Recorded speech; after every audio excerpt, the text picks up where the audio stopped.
The morning sunlight streamed through tall windows, washing the Garden Bloom restaurant in a gentle golden hue. It was one of those peaceful hours before the rush.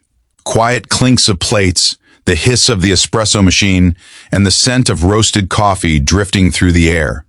Behind the counter, Lena, a 23-year-old waitress, moved carefully between tables, adjusting silverware and wiping spotless glasses.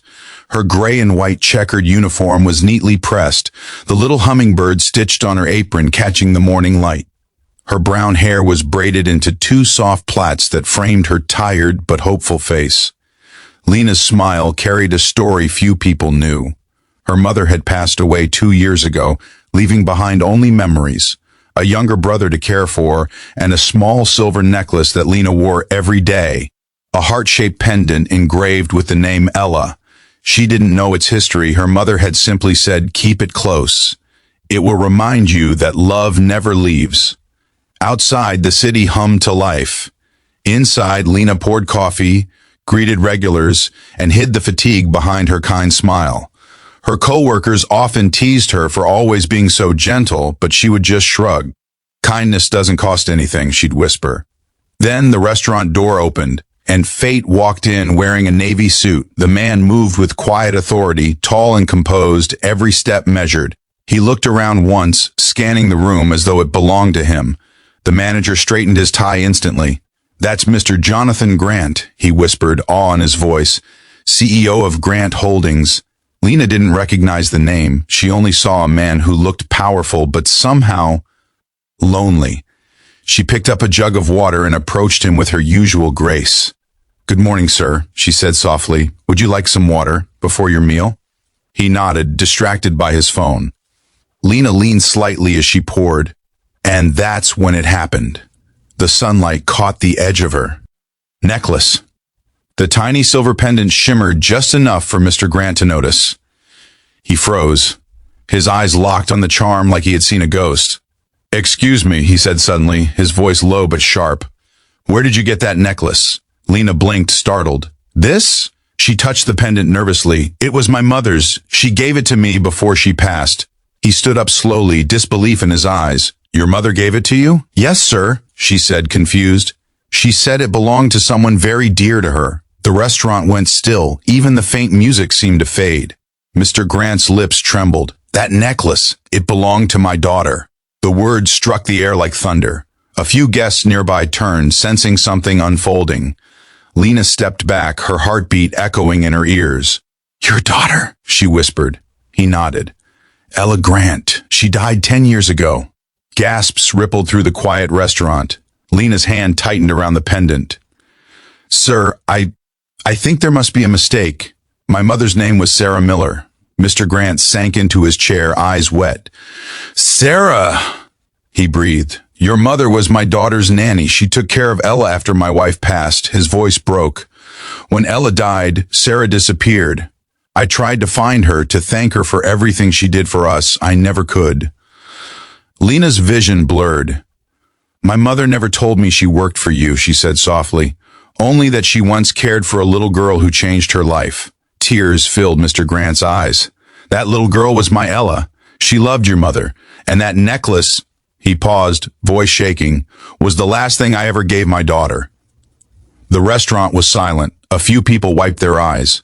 Lena stood frozen, unable to speak.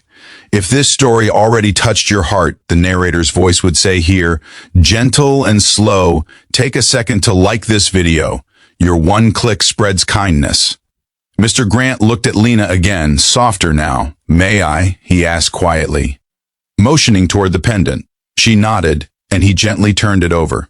His breath caught. "See that engraving?" Ella G. Lena's tears fell freely. She really was your daughter." He nodded, unable to speak for a moment. Then he smiled faintly through the tears.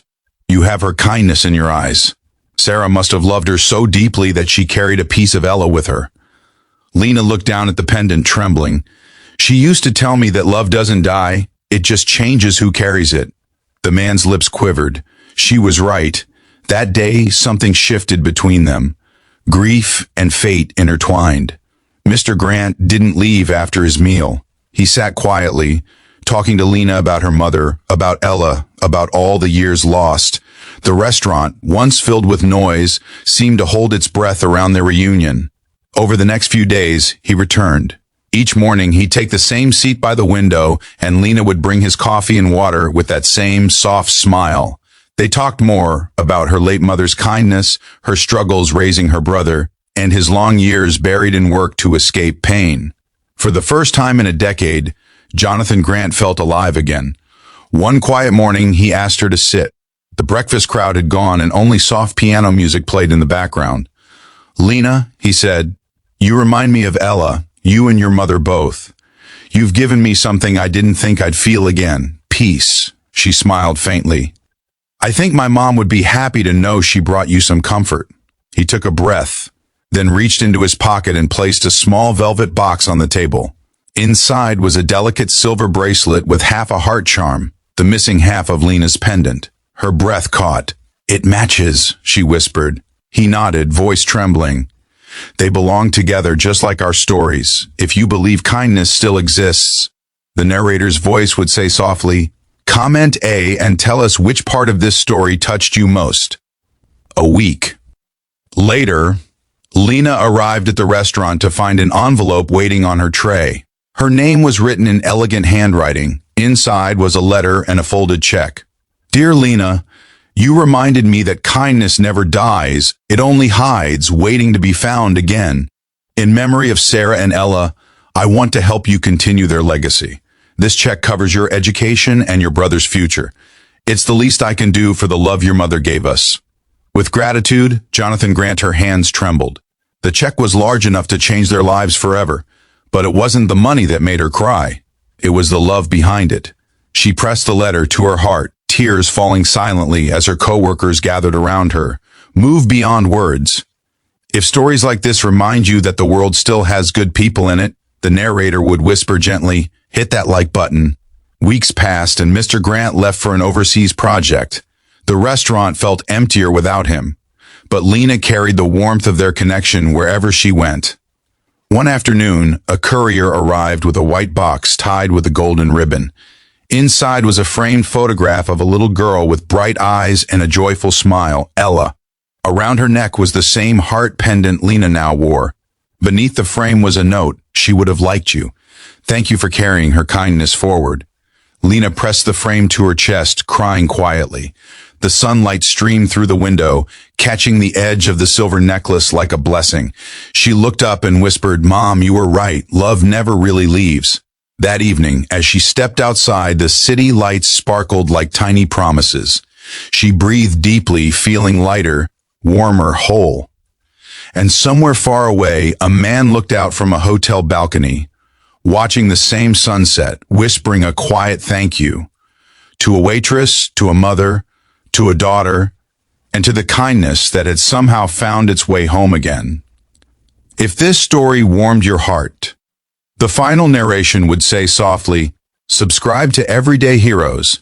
Together, we'll keep spreading stories that remind the world how beautiful kindness can be."